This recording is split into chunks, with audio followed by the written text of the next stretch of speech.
Baik, di pertemuan kali ini kita akan membahas satu fitur lagi ya, satu fitur lagi yang dimiliki oleh OOP. Selain fitur-fitur yang lain yang sudah kita bahas, di mana ada fitur misalnya data hiding, kemudian message passing, kemudian ada relasi, ada asosiasi, ada agregasi, ada komposisi dan sebagainya. Maka satu fitur yang juga penting ya, yang juga memiliki peranan yang signifikan, yang unik di dalam OOP adalah pewarisan ya, relasi pewarisan atau disebut juga inheritance ya, turunan ya, turunan. Ya, jadi ini fitur salah satu fitur yang menjadi ciri khasnya, menjadi karakteristiknya object oriented programming. Lebih panjang lebar penjelasannya nanti bisa disimak di modul ya. Saya ceritakan beberapa konsep ya, teori tentang pewarisan.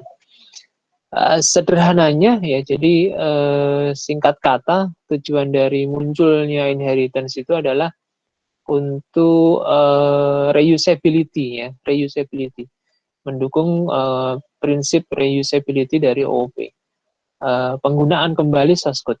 Jadi dengan inheritance, dengan pewarisan itu nanti kita bisa menggunakan source code ya yang sudah kita buat sebelumnya. Ya. Jadi kalau ada kelas baru yang kita buat itu ternyata memiliki kesamaan, memiliki kemiripan dengan kelas-kelas yang sudah kita buat sebelumnya, maka kita bisa menggunakan fitur pewarisan ini. Ya, ya. Dengan pewarisan ini maka sifat-sifat kelas lama itu bisa diturunkan kepada kelas yang baru. Ya seperti halnya orang tua ke anak gitu ya. Jadi hartanya orang tua itu someday nanti akan diwariskan, diturunkan kepada anak. Ya, instan ya, instan. Artinya seketika itu juga sang anak akan mendapatkan warisannya. Ya, tanpa proses yang berbelit, tanpa proses yang berliku, suddenly tiba-tiba sang anak akan memiliki apa yang dimiliki oleh orang tuanya. Ya. Kurang lebih seperti itu ilustrasi sebuah proses pewarisan. Sama halnya nanti dengan OOP. Ya, dalam konteks OOP, nanti sebuah kelas baru ya yang kita sebut dengan kelas anak itu nanti bisa mewarisi sifat-sifat yang dimiliki oleh kelas induknya, ya, kelas orang tuanya. Yang dimaksud sifat itu apa? Yang dimaksud sifat itu ada dua, sebagaimana isi sebuah kelas ya, yaitu atribut atau variabel ya, atau data dan metodenya ya, atau operasinya. Jadi dua hal ini nanti bisa diwariskan kepada kelas anak ya, dari orang tua kepada kelas anaknya. Ya, dengan cara demikian ekstrimnya kelas anak itu tanpa mengetikkan satu baris source code pun ya, maka dia sudah memiliki sifat-sifat yang diwarisi dari orang tuanya. Ekstrimnya seperti itu. Jadi sebuah kelas bisa jadi kosong ya, kosong melompong ya. Kita ketikkan hanya namanya aja kelas apa ya, mewarisi dari siapa, nanti badannya itu kosong. Itu bisa jadi seperti itu ekstrimnya. Ya, ya meskipun kosongan tapi ternyata dia bisa memiliki sifat-sifat hasil dari warisan kelas orang tuanya. Ya, jadi kurang lebih nanti seperti itu. Kita akan praktekkan nanti bagaimana implementasinya. Jadi sekali lagi pewarisan ini goal-nya atau tujuannya adalah code reusability. Jadi bagaimana OOP itu bisa menggunakan source code yang sudah dibuat sebelumnya ya tanpa harus bersusah payah lagi. Tidak perlu dites lagi, tidak perlu diuji coba lagi, tidak perlu cek lagi ya. Jadi source code yang sudah terbukti handal, terbukti running, running well, itu bisa langsung kita turunkan ke kelas anak. Ya, ya, supaya apa? Supaya proses pembuatan program bisa lebih cepat tentunya. Baik, itu teorinya singkatnya begitu untuk skema pewarisan. Satu hal yang perlu dicatat nanti, kata kuncinya adalah meskipun nanti ada sifat-sifat yang sama, khususnya atribut ya, khususnya variabel atau data yang sama, itu tidak serta-merta nanti bisa kita lakukan pewarisan, ya. Tidak serta-merta, ya. Tidak serta-merta kita buat pewarisan. Tapi harus kita analisis secara rasional juga, ya. Kita analisis, kita kaji secara logika, secara nalar, secara rasional, apakah dua kelas itu memang memiliki kesamaan atau kemiripan sifatnya. Itu yang harus kita pastikan terlebih dahulu sebelum melakukan implementasi relasi pewarisan. Ya, jadi itu perlu kita pastikan terlebih dahulu. Ya, jadi tidak asal ketika ada hal yang sama kita langsung lakukan pewarisan. Saya ambil contoh di modul itu ada kelas pegawai dan kelas pelajar misalnya, ada kelas pegawai dan kelas pelajar. Kelas pegawai memiliki nama, ya, memiliki atribut nama, memiliki atribut alamatnya. Dan ternyata dalam kelas pelajar pun juga sama, ada kebutuhan, ya, atribut nama dan atribut alamat. Ya, ada kebutuhan. Jadi kita sudah punya kelas pegawai, kemudian kita mau membuat kelas baru namanya kelas pelajar. Kita analisis, loh, kok ada yang sama. Di kelas pelajar butuh atribut nama, butuh atribut alamat, kemudian kita cek di kelas lain, sudah ada kelas pegawai yang memiliki atribut itu, ada nama, ada alamat. Kemudian tidak serta-merta dua kelas ini langsung kita skemakan pewarisannya, meskipun ada kesamaan atribut. Lupa kan ada yang sama, ada namanya sama, alamatnya juga sama, tapi kita nalar dulu, kita rasionalkan dulu. Apakah pelajar itu bisa mewarisi pegawai, ya, mewarisi pegawai, atau dalam bahasa relasinya itu adalah relasi is a, ya, relasi adalah. Jadi kalau asosiasi identik dengan has a, ya, atau part of, ya, maka kalau relasi pewarisan inheritance itu artinya adalah is a, adalah. Ya. Jadi kita cek dulu dengan definisi arti relasi is a atau adalah. Ya, apakah pelajar itu adalah pegawai? Ya. Apakah pelajar itu adalah pegawai? Apakah pelajar itu is a pegawai? Ya. Tentunya tidak, ya, tentunya tidak. Jadi pelajar itu ya objek sendiri, pegawai itu juga objek sendiri, tidak bisa dipertemukan, ya. Tidak bisa sifatnya diwariskan begitu saja antara pegawai ke pelajar. Meskipun sekali lagi ada sifat-sifat yang sama.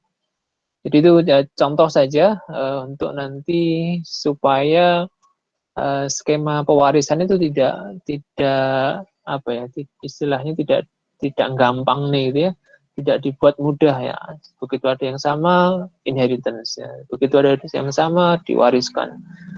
Tidak selalu seperti itu, harus kita analisis dulu, kita kasih dulu seberapa mirip, ya, seberapa mirip kesamaannya, seberapa kuat relasi adalahnya, ya, seberapa kuat, ya. Kalau semakin kuat berarti semakin besar peluangnya untuk kita buat inheritance. Tapi semakin tidak kuat, ya, semakin kita nalar tidak semakin logis, ya, berarti jangan dipaksakan untuk diterapkan skema relasi inheritance. Banyak contoh yang saya tulis di modul, ya, contoh-contoh yang aplikatif yang kita temui di dalam kehidupan sehari-hari tentang inheritance, ya, tentang inheritance. Jadi kuncinya untuk inheritance itu adalah bunyi relasinya adalah, ya. Jadi kalau has a itu memiliki, ya, kalau komposisi itu bagian dari, ya, maka yang ketiga ini relasi inheritance atau pewarisan itu artinya atau maknanya adalah, ya, ya. Jadi adalah. Kelas A is a kelas B, ya. Itu berarti kelas A adalah kelas B, ya. Jadi membacanya begitu.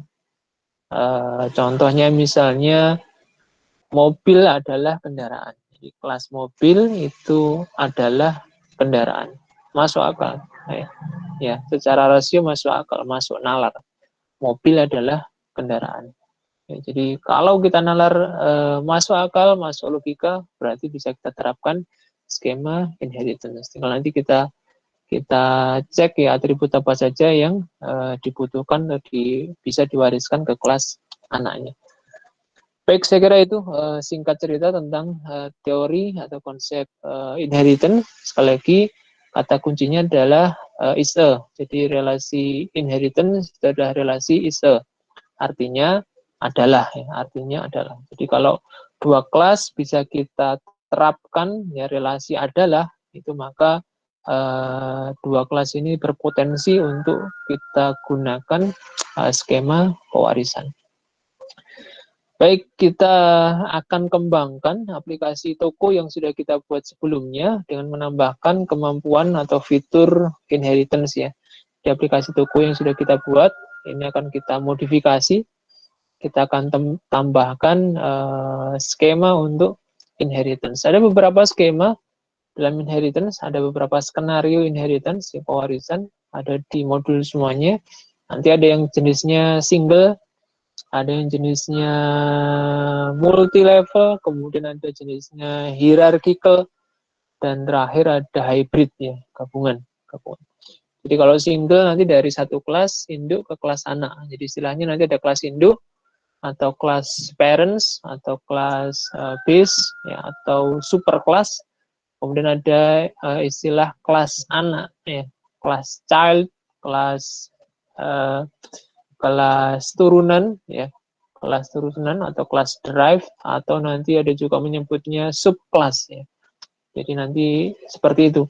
Kalau single inheritance pewarisannya sederhana, paling sederhana, ada kelas induk diwariskan ke kelas anak, yaitu single inheritance. Nanti ada multi level. Kalau multi level single yang bersusun ya. Ada kelas kakek ke kelas orang tua ke kelas anak. Ya. Jadi bertahap, itu multi level. Jadi mungkin saja nanti aplikasi kita membutuhkan skema pewarisan yang multi level. Kemudian yang ketiga ada hierarchical, hierarki.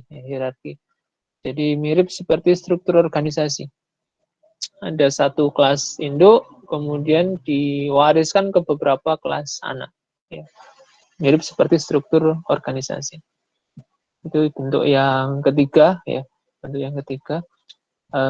Kemudian yang keempat hybrid ya. Hybrid itu kombinasi ya, gabungan antara skema-skema yang tadi sudah kita sebutkan. Gabungan antara single dengan hierarki dan seterusnya. Itu hybrid. Baik, kita akan coba yang sederhana dulu ya dalam aplikasi toko ini. Di aplikasi toko kita melihat ada kelas barang, kelas pelanggan, kemudian kelas pembelian ya. Dari 3 kelas provider yang ada, ini yang bisa kita modifikasi ya, kita modifikasi untuk bisa menerapkan skema pewarisan. Itu adalah antara kelas barang atau kelas pelanggan. Kenapa? Karena umumnya kelas transaksi ya, kelas transaksi berupa pembelian ini sudah fix ya, umumnya ya, kecenderungannya dia tidak bisa divariasi modelnya atau bentuknya. Tapi di kelas master ya, kelas utama, kelas provider yang utama itu berpotensi untuk diterapkan relasi pewarisan antara kelas barang atau kelas pelanggan. Baik, kita coba memodifikasi kelas barang ya, memodifikasi kelas barang. Jadi kita lihat kelas barang. Kelas barang ini ada kode, ada nama, ada harga ya, ada nama, ada harga. Kemarin kita belum tentukan ya barangnya apa saja, ya macam-macam ya, macam-macam. Ya di skema pewarisan ini bisa kita asumsikan ya, bisa kita asumsikan. Kita bisa buat asumsi bahwasanya toko yang menjual barang ini membedakan produknya, yang membedakan barangnya, ya dibedakan. Kalau sebelumnya dicampur ya dalam satu kelas yang sama, maka bisa dibedakan ya. Barang-barang ini bisa dikelompokkan sesuai jenisnya masing-masing. Ya pengelompokan nanti kita gunakan skema relasi pewarisan ya, skema relasi pewarisan. Baik, misalnya ya skenarionya barangnya dibedakan di toko ini, ada kelompok sepatu misalnya ya, nanti kita akan buat kelas sepatu, kemudian kelas sandal ya. Jadi toko ini bergerak di bidang pakaian ya, di bidang pakaian. Ya, kita asumsikan toko yang kita buat aplikasinya ini bergerak dalam bidang produk-produk pakaian ya, produk-produk pakaian. Barang-barangnya adalah barang-barang pakaian. Untuk membuat kelas turunannya, kita analisis saja. Kira-kira pakaian itu apa saja. Ya. Pakaian itu ragamnya, jenisnya, macamnya itu apa saja. Ya, itu kita analisis. Ya, pasti akan muncul berbagai macam pilihan-pilihan nanti. Misalnya yang kita cover untuk barang itu, nanti kita buat turunan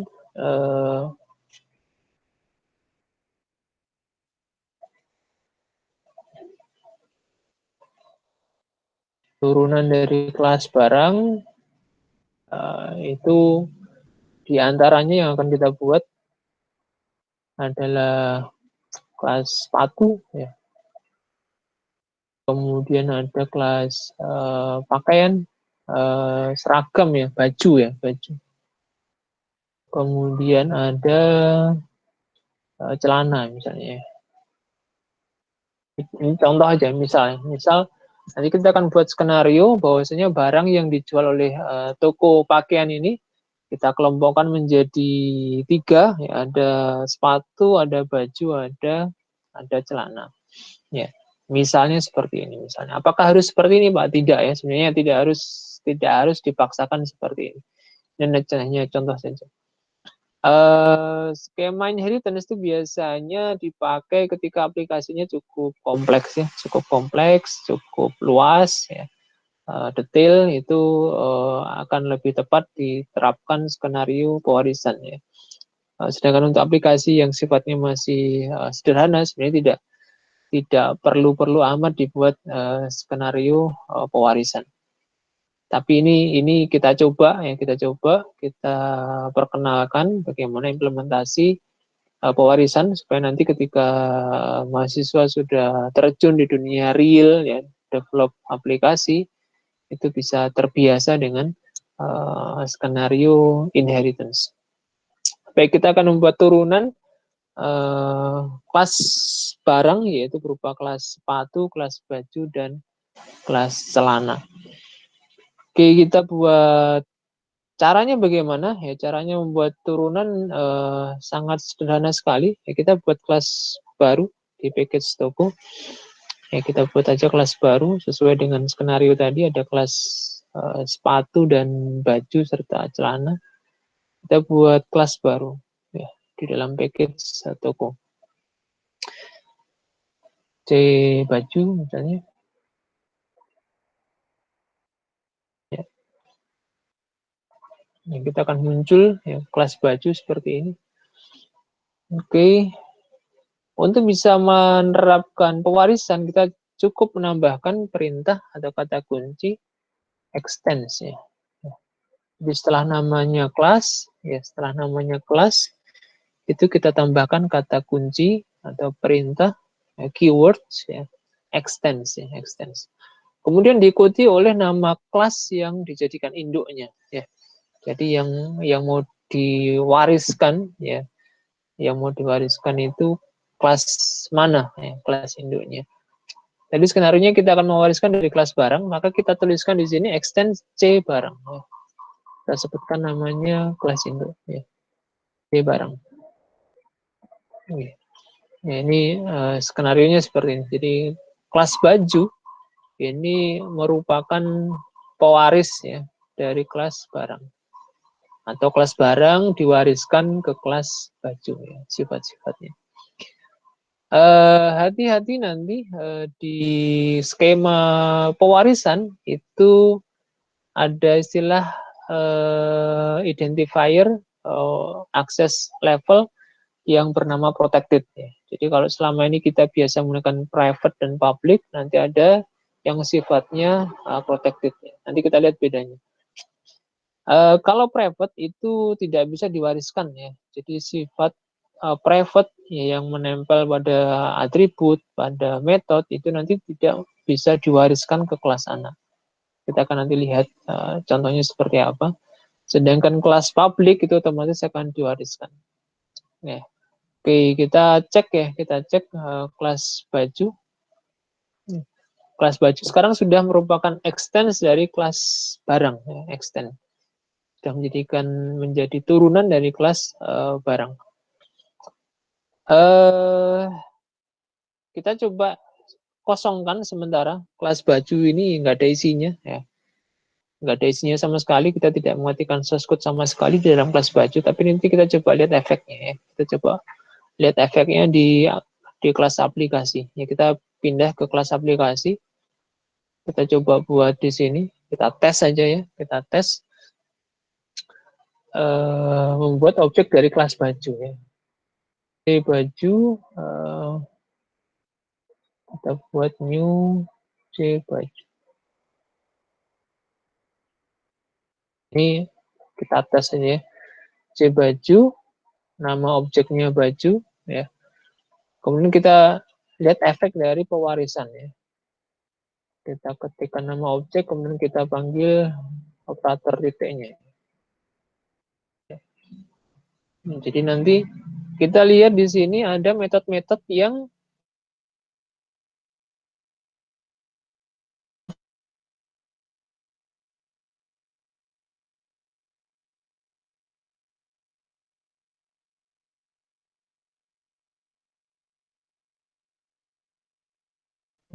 padahal di kelas baju kita tidak mengetikkan sama sekali perintah atau metode get kode maupun get nama, get harga, nggak ada. Tapi karena dia inheritance, maka muncul di sini get harga, get kode, get nama. Bagaimana kalau kita hapus misalkan ya extensnya, kita batalkan extensnya. Ya, kita tutup misalnya, kita batalkan. Kelas baju sendiri seperti ini ya, public kelas baju sebagaimana biasa kita buat. Maka apa yang terjadi di main, kita coba panggil operator dotnya, ya metode-metode tadi nggak ada. Ya. Get harga, get kode, ya, get nama, ya, ini nggak ada semuanya. Ya. Itu efeknya dari inheritance. Ya. Kita kembalikan kelas baju sebagai extend dari kelas barang. Ya. Jadi ekstrimnya seperti ini, sebuah kelas kita buat baru tanpa ada source code di dalamnya, hanya menambahkan extends, kemudian diikuti nama kelas induknya, maka dia akan mewarisi sifat-sifat yang dimiliki oleh induknya. Nah, oke, kita cek lagi di objek baju, kita dot lagi, ya muncul di sini. Get harga, get kode, get nama. Jadi metode-metode yang bersifat publik dia akan dimiliki oleh kelas anak, yaitu kelas baju. Baik, lupa kok nggak ada atributnya yang muncul ya. Jadi kalau kita lihat di sini atributnya nggak ada yang muncul. Atribut variabel dari kelas induk nggak ada yang muncul, nggak ada yang tampil. Kenapa? Karena atribut-atribut milik kelas induk, kelas barang itu sifatnya private ya, sifatnya rahasia. Ya, sehingga meskipun kepada kelas anak tidak bisa diwariskan atau diturunkan. Ya. Bagaimana Pak kalau ingin bisa diwariskan ya, maka pilihannya kita buat public atau kita buat protected. Sebisa mungkin ya sebenarnya disarankan untuk tidak membuat variabel bersifat selain private ya. Sangat disarankan. Jadi nanti kalau kalian develop aplikasi sebisa mungkin semua atribut ya, yang sifatnya variabel sebuah kelas itu dibuat private. Boleh dibuat non-private misalnya untuk yang sifatnya konstanta ya, tidak berubah-ubah nilainya. Itu boleh dibuat selain private. Jadi sebaiknya variabel-variabel atau atribut-atribut itu dibuat private. Untuk sekedar uji coba saja, kita akan sedikit modifikasi di kelas barang. Harga misalnya yang semula private kita ubah ke protected ya. Ini untuk sekedar menunjukkan pewarisan ya. Jadi yang semula private kita ubah ke protected. Apa yang terjadi dengan kelas anaknya? Ya, apa yang terjadi dengan kelas baju nanti ya. Kita coba cek di main baju, kita akses ya. Kita akses di sini ya. Extensnya cek dulu ya.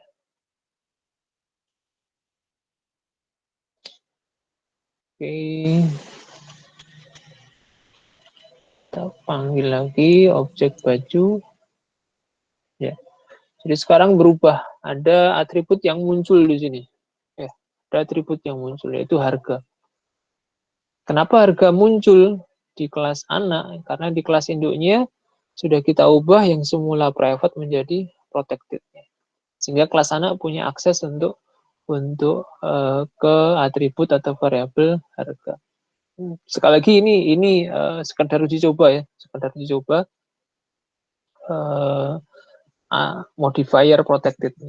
Sebisa mungkin sekali lagi data-data dibuat private sebisa mungkin. Lupa nanti kalau private bagaimana mengaksesnya. Kita biasakan menggunakan metode ya. Kita biasakan menggunakan metode yang sifatnya public ya. Get harga, get kode, get nama, setternya juga ya, set harga, set kode, set nama itu yang bersifat public. Ya. Sehingga meskipun kita tidak bisa mengakses secara langsung atributnya atau variabelnya, kita masih bisa mengakses melalui metode-metodenya. Sebaiknya begitu ya, sebaiknya begitu. Kenapa harga ini kita buat muncul? Karena untuk menunjukkan saja bahwasanya dengan visibility modifier atau access level berjenis protected itu masih bisa diwariskan ke kelas anaknya. Kalau private tidak bisa diwariskan ke kelas anaknya. Kalau public bagaimana, Pak? Kalau public bagaimana? Kita bisa coba nanti kalau kita ubah harganya dengan public, simbolnya nanti akan berbeda ya. Jadi kalau protected itu ada kuncinya, ada kuncinya. Jadi meskipun dia aksesibel, tapi dia ada kuncinya. Ya, simbolnya seperti itu. Artinya dia memang bisa diakses, tapi limited ya, terbatas.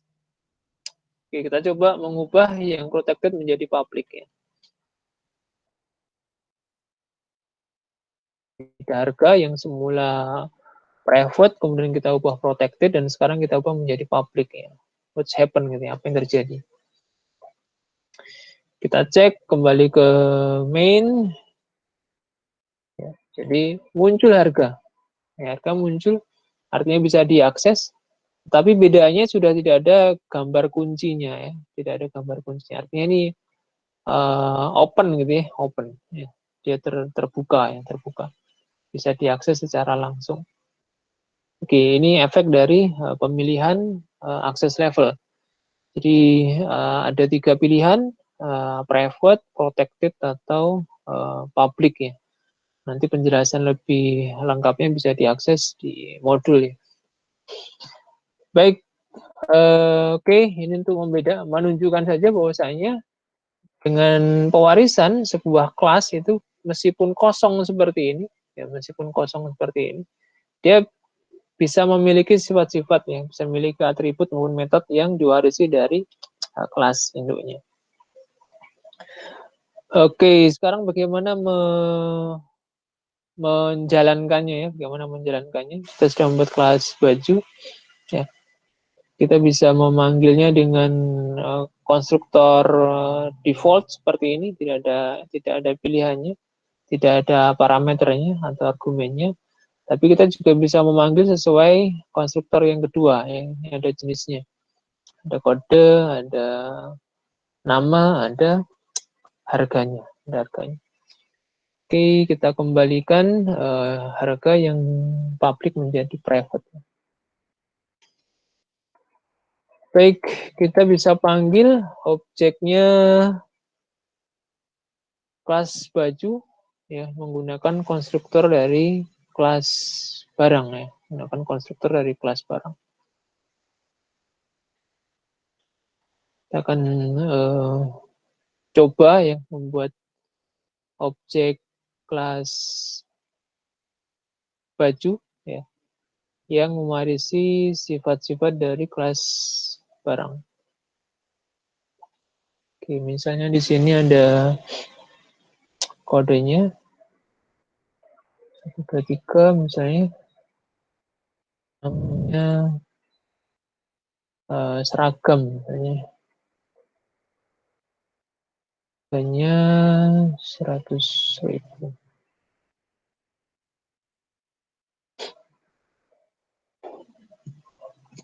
Ya. Ini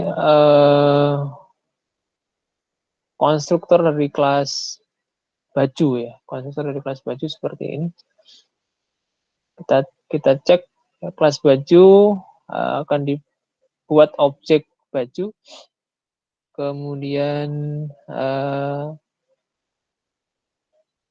dia requirement no arguments ya, tapi ditemukan string integer ya. Ini nanti yang biasanya perlu diperhatikan atau hati-hati ketika menggunakan skema pewarisan ya. Skema pewarisan. Oke. Kita lihat di kelas baju ya, kelas baju. Masih kosong ya, masih kosong. Kita panggil konstruktornya, maka dia larinya ke yang default konstruktor ya, yang kosong seperti ini. Ya. Oke, kita coba tes run ya.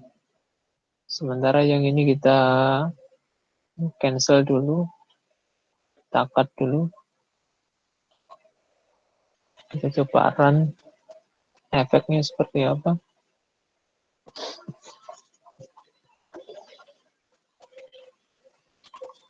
Ya, di bagian awal program muncul teks objek barang dibuat. Ya, objek barang dibuat. Dari mana teks ini muncul? Kalau kita trace ya, kita trace itu di atasnya pembelian ya, di atasnya pembelian.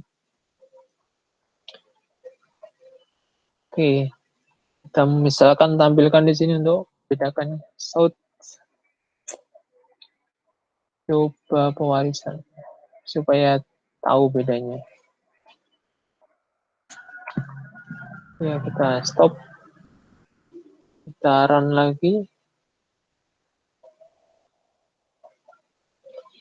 Ya, jadi coba pewarisan ada di bawah, kemudian objek barang dibuat ada di atasnya. Ya, formasi teksnya seperti itu. Artinya apa? Kalau kita kembali ke main, ya, ketika dipanggil konstruktor di sini, ya, C baju, ya dibuat objek baju di sini, ya. Yang di running adalah konstruktornya kelas barang. Ya. Ya. Loh Pak, kok bisa begitu? Kita lihat kelas baju. Dia nggak punya konstruktor. Kosong. Ya, kelas baju ini nggak ada konstruktornya. Loh Pak, kok muncul tapi? Ya. Kok muncul teks tapi? Dari mana berarti?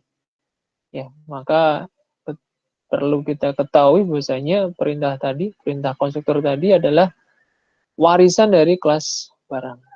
Ya, kita cek di kelas barang, ya ternyata ada konstruktor di sini yang tanpa parameter yang default muncul di sini objek barang dibuat.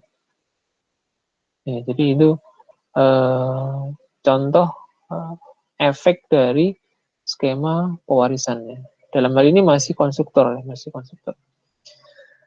Oke, kemudian bagaimana Pak kalau ingin menjalankan konstruktor yang berparameter seperti ini? Bagaimana caranya supaya yang dipanggil bukan yang default tetapi yang ada parameternya?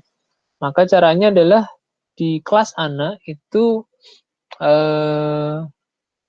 menyiapkan argumen-argumen yang dibutuhkan oleh konstruktor kelas Indo. Jadi harus menyediakan. Jadi kita harus membuat konstruktor di kelas baju yang menyediakan, ya, menyediakan argumen-argumen parameter yang dibutuhkan oleh konstruktor kelas barang. Jadi misalnya di kelas barang di sini butuh 3 argumen ya. String K, string N, double harga ya. Kita copy saja.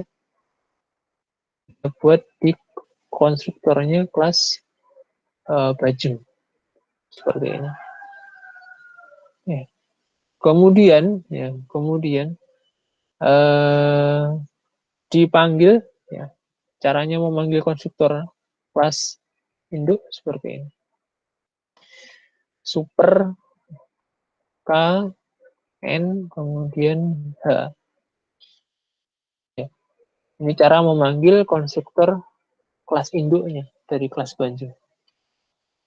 Jadi istilahnya kelas anak ini harus berbakti kepada orang tuanya, ya, dengan menyediakan argumen-argumen atau parameter-parameter yang dibutuhkan oleh konstruktor untuk orang tuanya. Nah, ini cara untuk membuat konstruktor di kelas anak yang memanggil konstruktor di kelas induk. Kita buat tanda misalnya.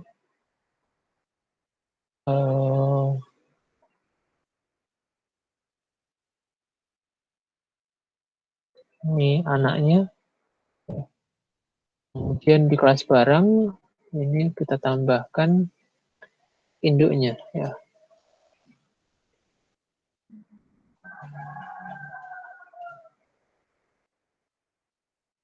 Oke.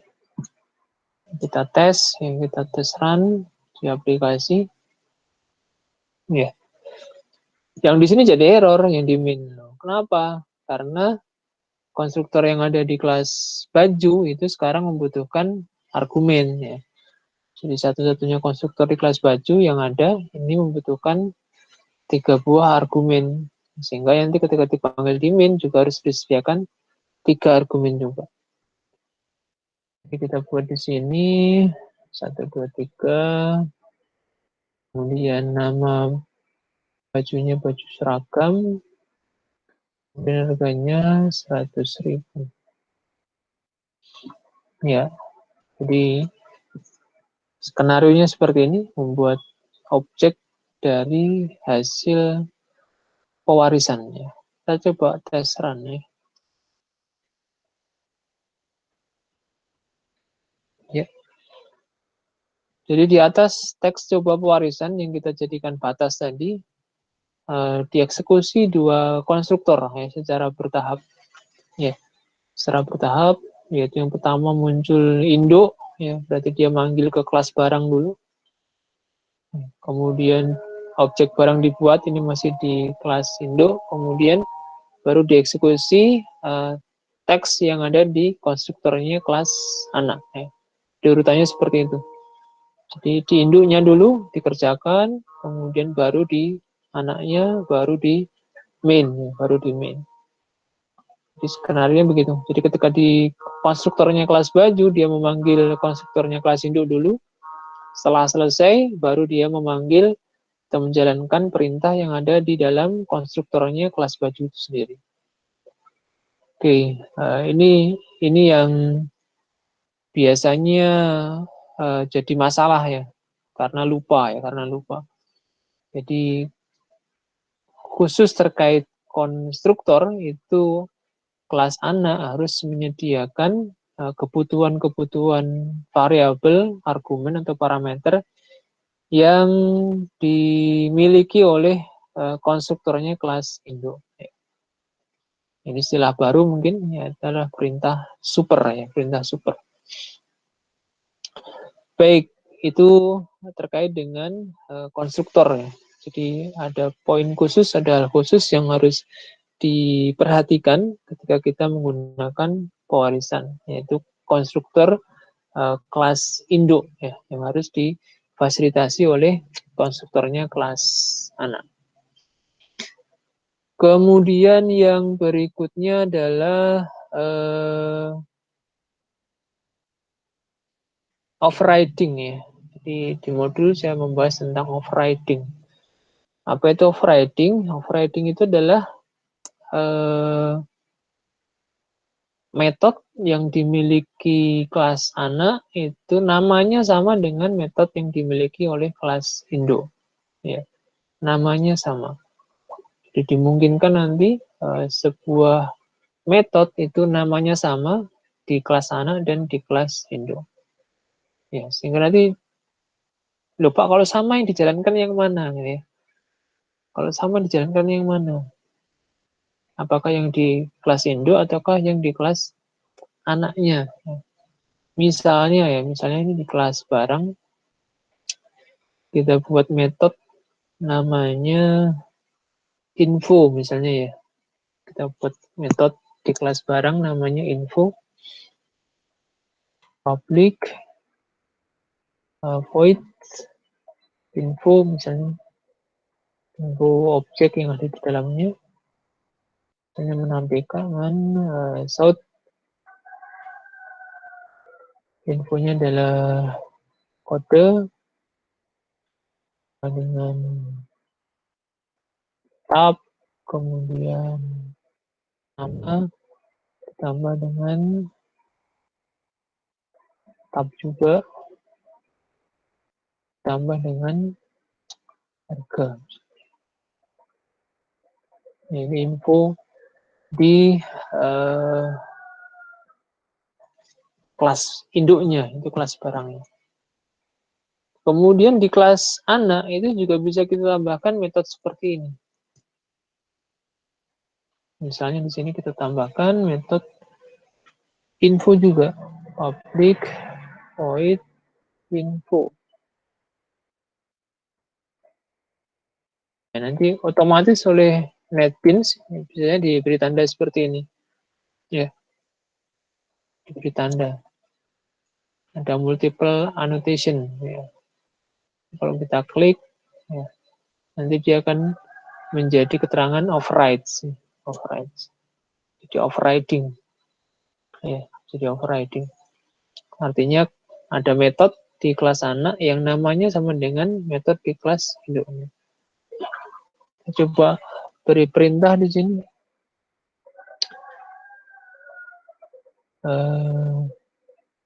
Info di kelas anak. Info di kelas anak. Oke.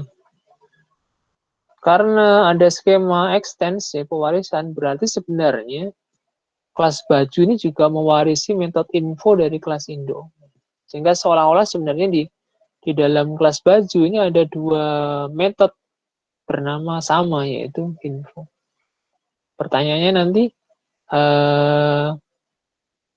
kira-kira mana Pak yang akan dijalankan, ya infonya Indo atau infonya anak? Kalau ketika objeknya kelas baju itu dipanggil, kemudian dieksekusi metode info. Misalnya kita coba di aplikasi toko di main itu kita panggil baju, kemudian metode info kita panggil baju info. Nah, kira-kira yang muncul yang mana nanti ya?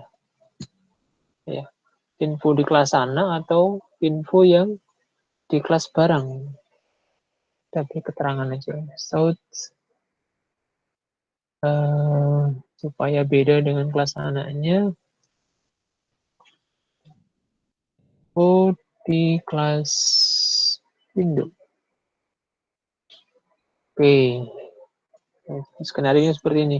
Kalau dipanggil metode info oleh kelas anak, kira-kira yang running nanti yang mana? Apakah aplikasi metode info di kelas Indo ataukah metode info di kelas anak? Oke, kita coba tes run. Ya, tadi yang dipanggil adalah info di kelas anak. Ya. Jadi meskipun namanya sama ya, dan sama-sama ada di dalam kelas tersebut, maka ternyata yang didahulukan adalah metode milik dari kelas anaknya. Bagaimana Pak kalau ingin memanggil metodenya milik kelas induk? Ya, kita bisa tambahkan kata identifier atau perintah super. Ya. Jadi kita bisa tambahkan, misalnya mau dipanggil di sini, info memanggil info misalnya. Di dalam infonya milik kelas anak itu memanggil info milik kelas induk. Kita gunakan perintah super ya. Perintah super kita awali kemudian dengan kita pilih metode info. Ini cara memanggil metode info yang dimiliki oleh kelas induknya. Super.info. Oke, kalau sudah seperti ini kita coba run lagi di main di aplikasi.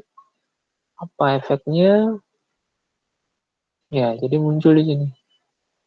Info di kelas induk, kode barang, harganya, kemudian namanya, baru kemudian disusul info di kelas anak. Nah, ini beberapa poin baru ya, poin baru, hal baru yang muncul di implementasi relasi pewarisan ya, relasi pewarisan. Oke. Baik, ini adalah skenario yang pertama single inheritance ya. Jadi kelas barang itu diwariskan ke kelas baju. Artinya sifat-sifat barang itu nanti bisa dimiliki oleh kelas baju, ya, kelas baju. Ya, bisa dimiliki oleh kelas baju. Kita tambahkan misalnya di sini ada get nama, get kode, get harga. Kelas baju bisa memanggil get nama, get kode, dan get harga. Kita coba di main ya, kita coba di main. Kita coba di main, kita akan menampilkan misalnya di sini shout kode barang. Ini bisa kita panggil seperti ini. Baju dot ya get kode. Ya, kemudian nama barang ya, kita bisa panggil baju dot get nama. Kemudian kita juga bisa panggil ya, untuk menampilkan harga baju dot get harga.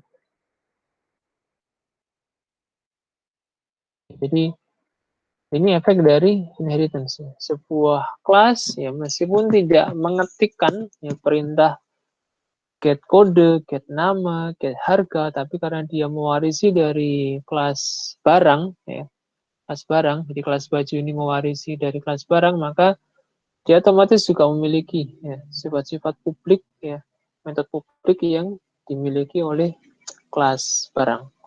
Sehingga objek dari kelas baju tinggal pakai saja. Tinggal pakai. Nih, tinggal pakai sini. Soalnya di sini nggak ada ya.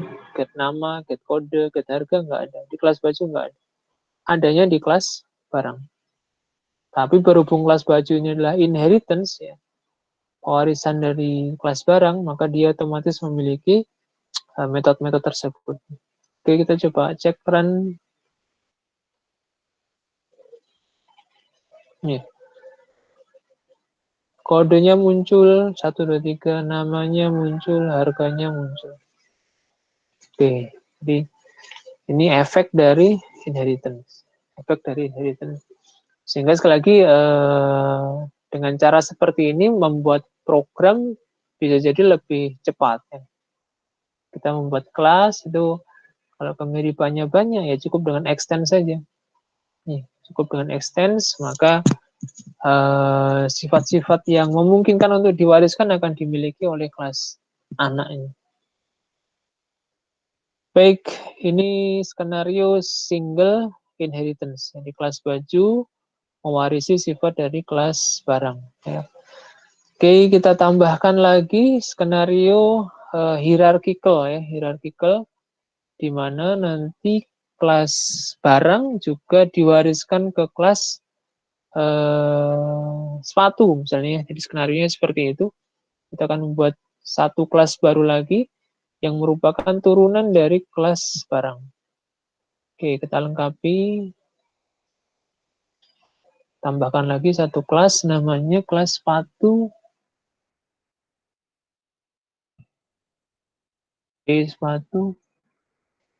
Ya. Sama dengan baju, ya kita tambahkan perintah extend. Extend C barang. Oke, extend C barang. Kemudian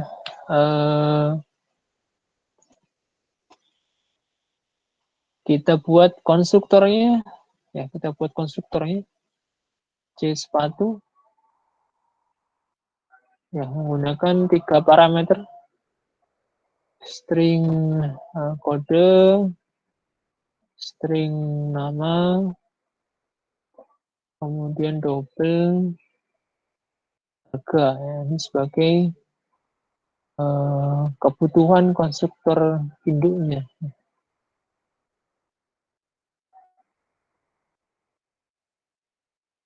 South objek sepatu dibuat. Oke ya. Yang baju tadi juga kita tambahkan, misalnya ubah di sini objek baju dibuat.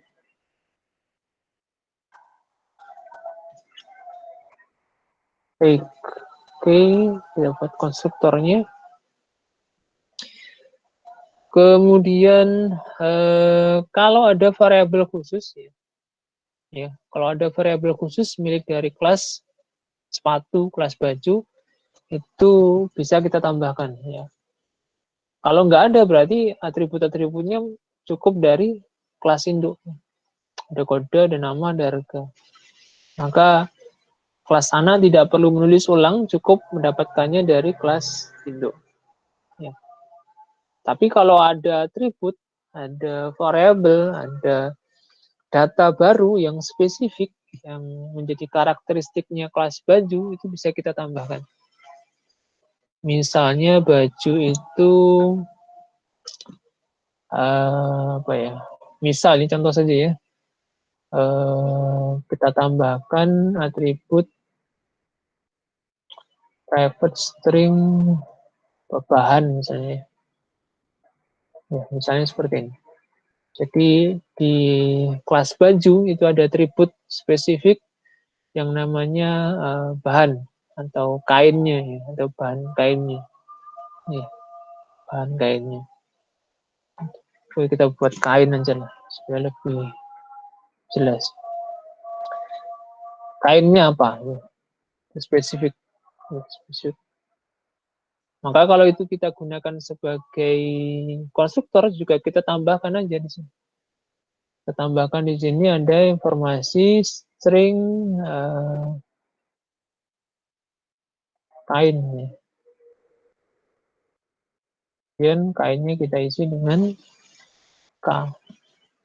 Nah, ini kalau memang ada ya, kalau memang ada. Dan speknya ada ya untuk membedakan antara kelas anak yang satu dengan yang lainnya. Jadi misalnya di kelas baju itu ada atribut khusus yang namanya kain yang membedakan dengan kelas anak yang lain dari kelas barang. Kalau sepatu apa Pak kira-kira yang spesifik yang membedakan dengan anak yang lain? Misalnya kita tambahkan ukuran misalnya string ukuran misalnya ya, misalnya di sepatu itu ada informasi tentang ukuran yang spesifik ya, ukurannya 38, 39, 40, 42 dan seterusnya. Ya, misalnya begitu, ada ukuran. Kalau ini dijadikan argumen konstruktor, ya kita harus menambahkan string U misalnya, di mana nanti ukuran diisi dengan U. Oke, ini kalau ada atribut yang spesifik. Ini penting ketika nanti kelas anak itu jumlahnya lebih dari 1, ya. Ya, sebaiknya ditambahkan. Ya, supaya beda dengan kelas anak yang lain. Jadi dari kelas barang, nanti dia diturunkan ke kelas baju, ke kelas sepatu. Maka antara kelas baju dan kelas sepatu sebaiknya ada sifat yang berbeda. Ada sifat yang berbeda. Entah itu di atributnya atau di metodenya. Ya, supaya beda. Sehingga nanti bisa dibedakan antara objeknya kelas baju dengan objeknya kelas sepatu. Oke, ini contoh ya, contoh. Ketika sudah seperti ini, ya maka di main nanti harus berubah ya. Di baju tidak hanya 3 argumen, tapi juga harus tambahi lagi parameter yang keempat, misalnya katun ya, kainnya pakainya katun misalnya. Kemudian untuk bisa menampilkan katun tidak bisa menggunakan metode yang dimiliki dari kelas induk. Kenapa? Karena bahan itu adanya di kelas baju, sehingga kita tambahkan di sini perintah untuk getternya ya. Public, kemudian string, get kain.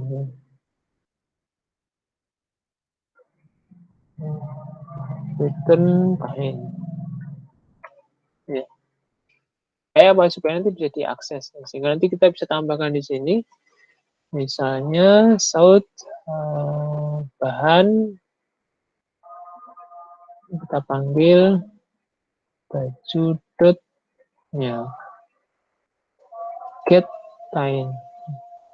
Itu bedanya di cetak tebal cetak tipisnya ya. Kalau cetak tebal itu miliknya sendiri, kalau cetak tipis ini dari pewarisan ya, dari kelas induknya. Kita panggil get kain. Ya. Kita panggil kain, oke. Kita tes run lagi. Bagaimana efeknya? Oke. Jadi muncul bahannya adalah katun. Bahannya katun. Oke. Ya, ini penambahan atribut atau variabel atau data yang spesifik pada kelas anak ya, spesifik pada kelas anak. Yaitu di sini misalnya di kelas baju dan kelas sepatu. Ya. Kelas baju dan kelas sepatu. Oke, baik. Ini sekarang skema relasi kita, relasi pewarisan kita sudah berubah dari single menjadi hierarchical ya. Yang semula turunannya hanya dari kelas barang ke kelas baju, sekarang menjadi hierarchical ya. Satu induk kelas barang diwariskan, diturunkan ke 2 kelas anak ya, yaitu kelas baju dan kelas sepatu.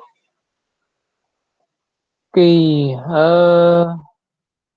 kemudian bisa kita buat kembangkan ya skenario multi level ya. Kita bisa kembangkan skenario multi level di mana misalnya dari kelas baju ini itu dikelompokkan lagi menjadi baju kasual misalnya, atau baju formal misalnya seragam misalnya, atau juga bisa ditambahkan baju olahraga misalnya, baju sport ya. Itu juga bisa ya, bisa juga. Caranya bagaimana untuk bisa multi level ya, kita tambahkan aja kelas baru. Nah, kita buat kelas baru misalnya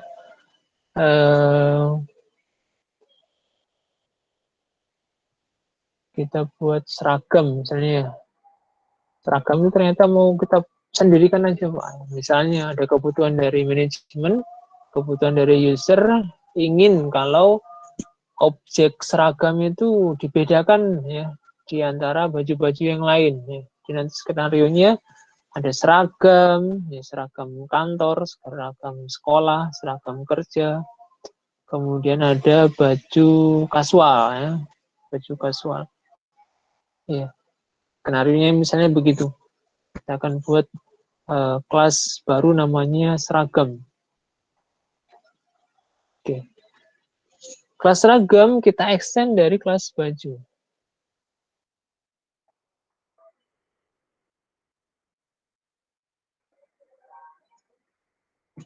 Oke. Di kelas seragam itu di-extend, ya. Di-extend, diwariskan, diturunkan dari kelas baju.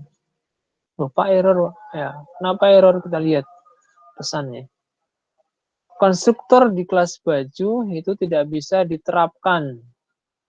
Ya, jadi kenapa demikian? Karena kelas induknya, ya, kelas orang tuanya dari kelas seragam ini, yaitu kelas baju, itu punya konstruktor, ya, punya satu konstruktor yang membutuhkan parameter, yang membutuhkan argumen konstruktor. Sehingga kelas anak itu harus menyediakan, ya, seperti tadi, harus menyediakan kebutuhan argumen atau parameter yang dibutuhkan oleh konstruktornya kelas induk. Sehingga dimunculkan kesalahan seperti ini. Ini dianggap salah, dianggap belum berbakti kepada orang tua. Kenapa? Karena belum menyediakan kebutuhan orang tuanya. Ya, supaya tidak salah, kita harus membuat konstruktornya. Kita buat konstruktornya, C seragam, ya. Kemudian kita isi argumen-argumennya. Ada 4 tadi ya, string kode, string A, kemudian double harga, kemudian string bahannya ya, bahan kainnya.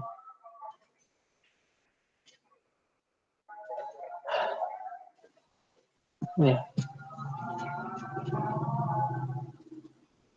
String, double, string barang. Ya. Oke, kita panggil konstruktor induknya ya. K, N, H, kemudian T. Ya. Oke, jadi ini yang terjadi ketika sudah kita cukupi, ya, kita sudah fasilitasi, kita sediakan kebutuhan konstruktornya kelas induk, maka errornya akan hilang. Ya, kesalahannya akan hilang. Ini kita buat tampilan shoot objek seragam dibuat. Ya, oke. Nah, ini membuat kelas seragam extend dari kelas baju. Oke, dengan cara seperti ini, ya, dengan cara seperti ini nanti di kelas aplikasi kita tidak perlu lagi membuat kelas barang, ya, ataupun kelas baju, sudah tidak dibutuhkan.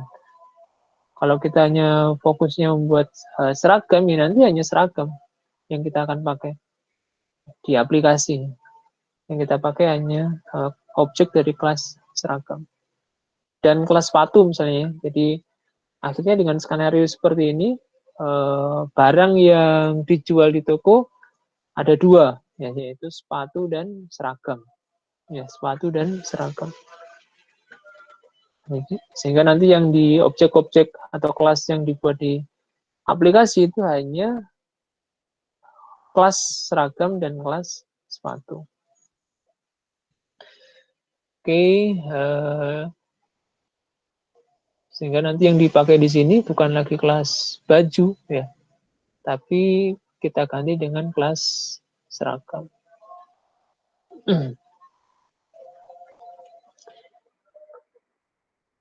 Seragam, ya, kita sesuaikan.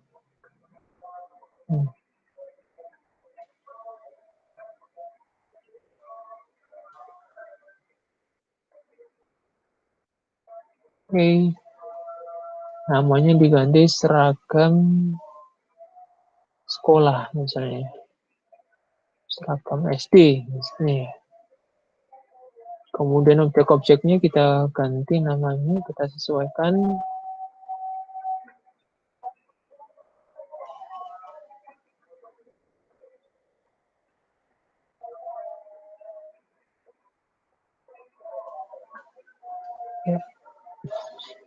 Ya, jadi di aplikasi nanti sudah tidak berhubungan dengan objek kelas barang, objek kelas baju, sudah enggak. Cukup kita gunakan objek dari kelas yang paling akhir ya, paling ujung, yang paling bawah. Yaitu misalnya di sini kelas seragam. Coba run. Ya, di info dari kelas induk. Ya, sama. Hasil runningnya sama. Ya. Oke, jadi sekali lagi dengan inheritance, kelas seragam itu tidak perlu menuliskan metode untuk get kode. Tidak perlu menuliskan metode untuk get nama, get harga, get kain. Ekstrimnya di kelas seragam ini seandainya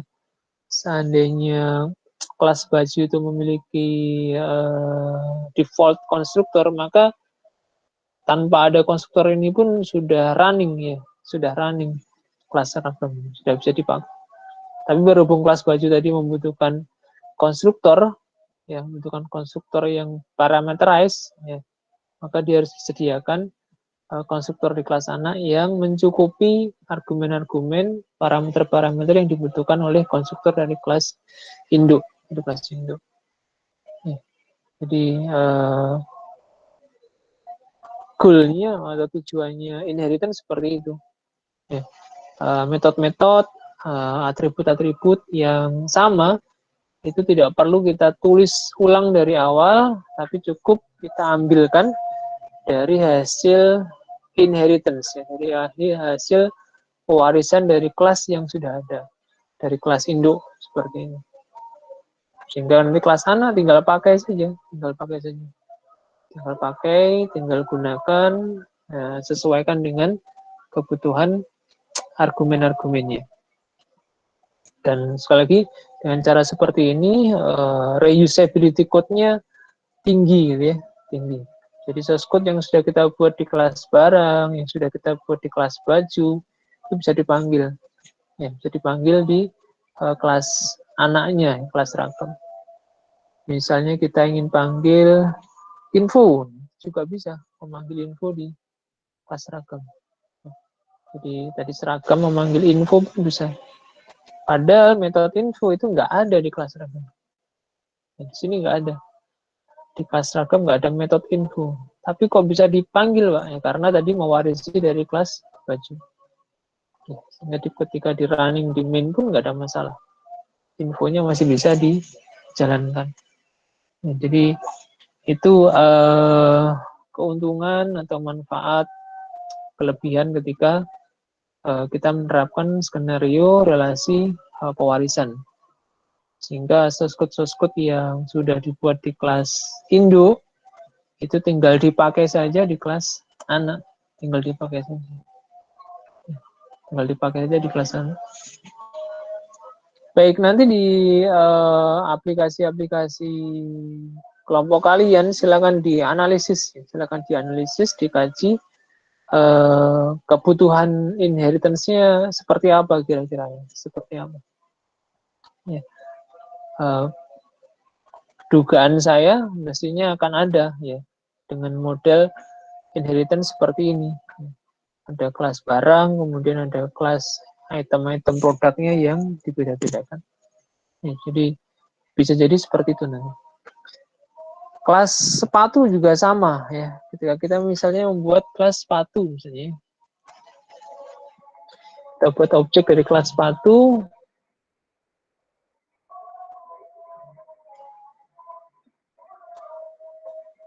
new sepatu. Nih.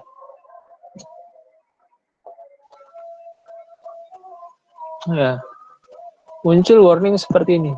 Sepatu cannot be applied. Kenapa? Dibutuhkan argumen untuk konstruktornya required string double string. Di sini ya masih kosong, jadi nggak boleh. Harus dilengkapi. Kita isikan misalnya kodenya 456, namanya sepatu sepatu olahraga,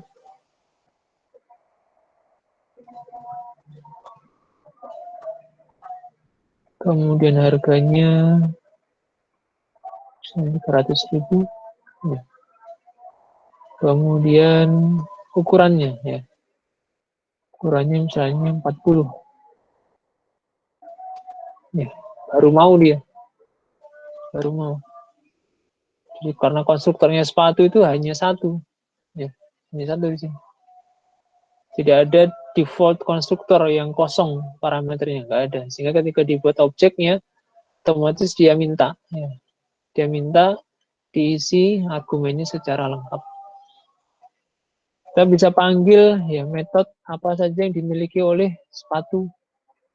Ya, ada get harga, kemudian get kode, get nama, ada info juga. Kita coba panggil info ya. Kita cek ya. Di kelas sepatu apakah ada metode info? Nggak ada. Di kelas sepatu nggak ada metode info. Nah, tapi kenapa bisa muncul? Ya, karena dia extends, ya dia mewarisi dari kelas barang. Dimana di dalam kelas barang itu ada metode namanya info. Oke, kalau kita panggil info, berarti mestinya nanti yang running di sini, karena di sepatu tidak ada metode info, dia akan memanggil metode info di kelas induknya. Kita cek. Nih. Jadi info di kelas induk, kode 456, namanya sepatu sport, harganya 300.000. Oke, ini hasil runningnya di kelas sepatu. Ya, kelas sepatu. Ya. Jadi prinsipnya seperti itu. Di kelas sana kita tidak perlu menuliskan banyak source code nih, ketika kita bisa warisi dari kelas induk. Ya. Tapi sekali lagi catatannya, pastikan ada hubungan rasional, hubungan yang logis, yang masuk akal, yang masuk nalar antara kelas induk dengan kelas sana. Ya. Antara kelas induk dan kelas sana. Jangan sampai hanya karena ada kesamaan sifat, itu kemudian serta-merta kita langsung buat skema pewarisan. Jangan terburu-buru seperti itu, tetapi dikaji dulu, dianalisis dulu. Ada nggak hubungan rasional yang logis di antara keduanya. Dengan cara yang sama kita bisa panggil ya, kita bisa panggil metode-metode dari kelas induk untuk objek sepatu ya. Misalnya kita panggil kode barangnya,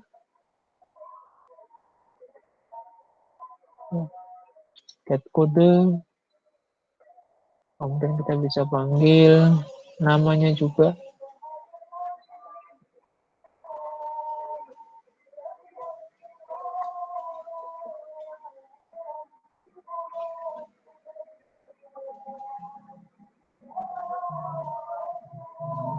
Kemudian harganya,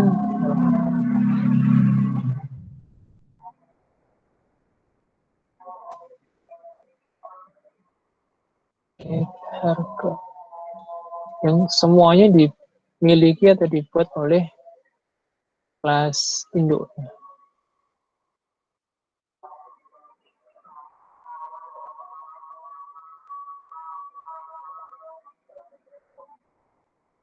Get, get ukuran nggak ada ya, kita belum buat get ukuran.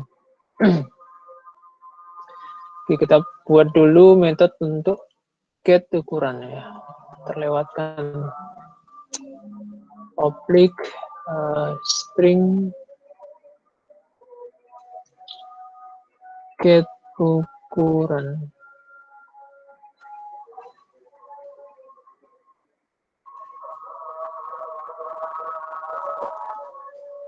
Oke, kita kembali ke main, kita panggil metode get ukuran.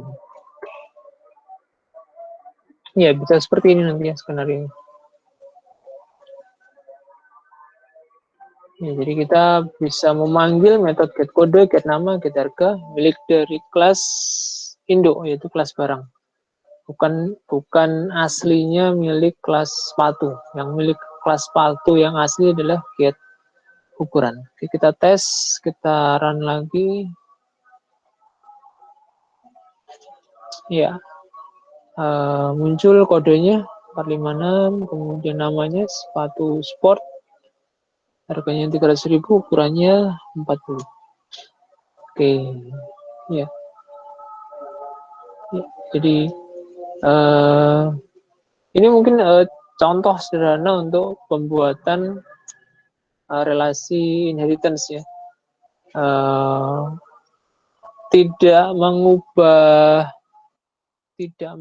source code di main sebenarnya, tapi lebih banyak ini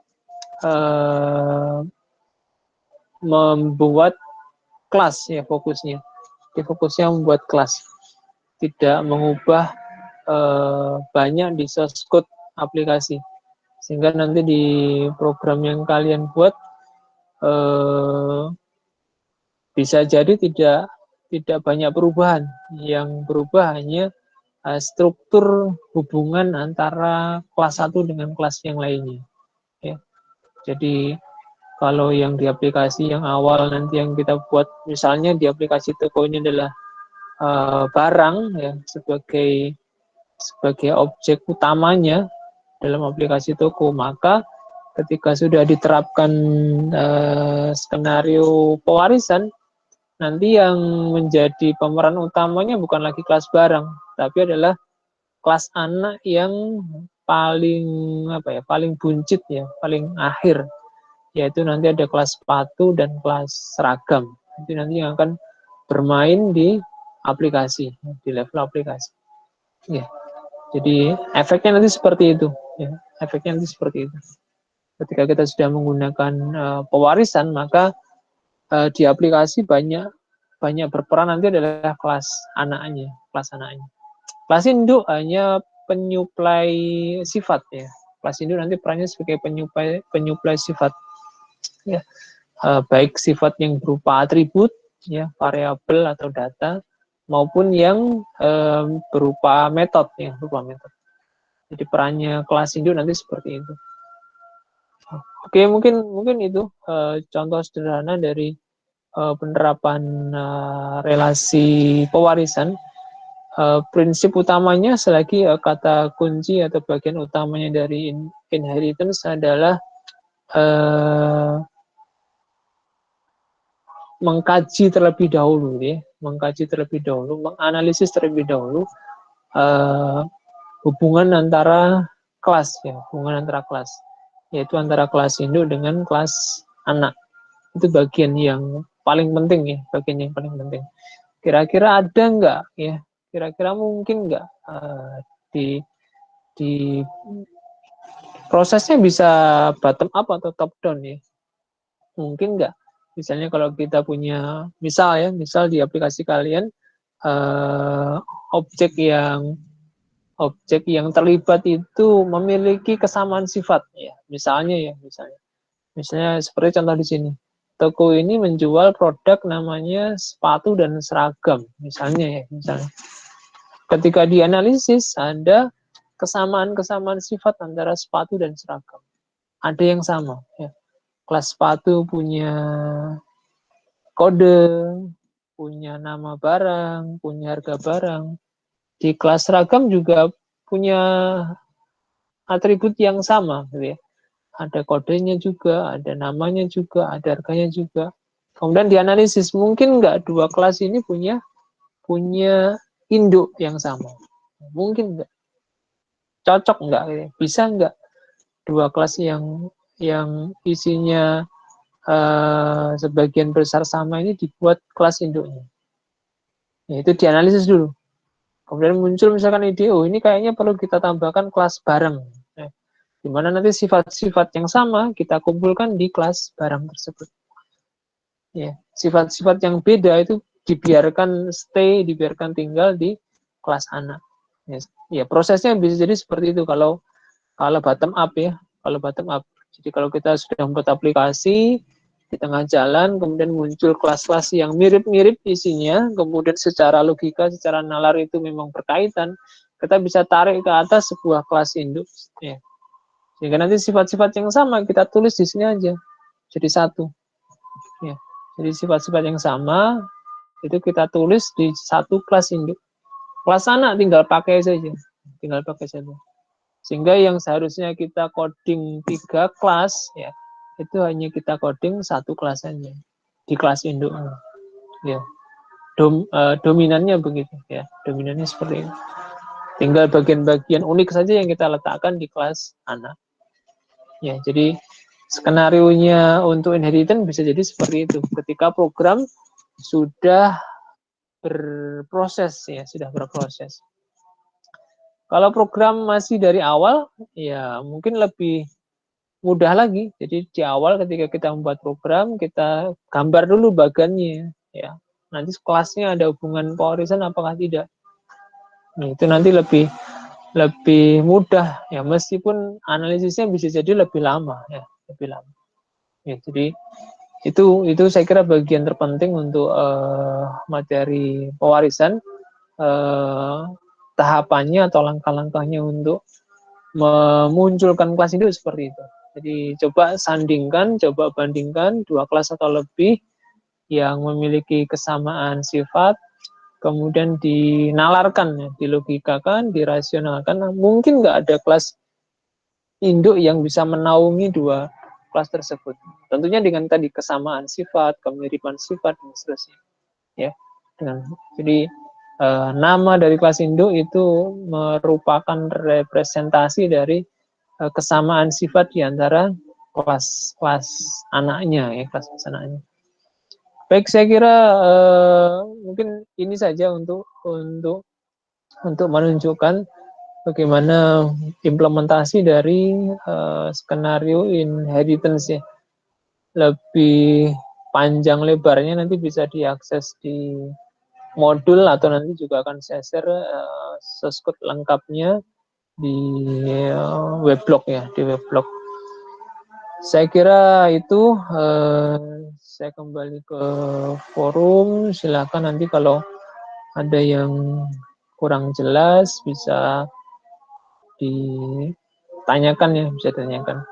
Jadi lagi untuk follow up dari kegiatan ini silakan dianalisis, silakan dikaji dari hierarki atau kelas yang ada saat ini, di bagian mana yang memungkinkan dibuat skema pewarisan, di bagian mana. Saya hampir yakin semuanya mungkin dibuat skenario pewarisan, ya. Hampir, apalagi di UMKM, ya. Jadi ya, saya yakin hampir pasti akan mungkin muncul skenario pewarisan. Ya. Ini belum kita bicara sisi human-nya, ya, sisi manusianya tadi. Tadi kan kita masih membahas sisi barangnya, sisi bendanya. Dari sisi manusianya kita juga bisa mainkan sebenarnya. Kalau yang umum itu biasanya ada user, ya. Jadi ada user, kemudian nanti kita turunkan lagi ada usernya dibedakan ini penggunanya. Ada pelanggan, ada pembeli, ada pemilik, ada petugas, ada macam-macam. Jadi itu dari sisi atau dari aspek usernya. Itu juga memungkinkan sebenarnya kalau mau dibuat seperti itu. Apalagi kalau aplikasinya yang kalian buat itu dimainkan loginnya, wala tambah bagus lagi.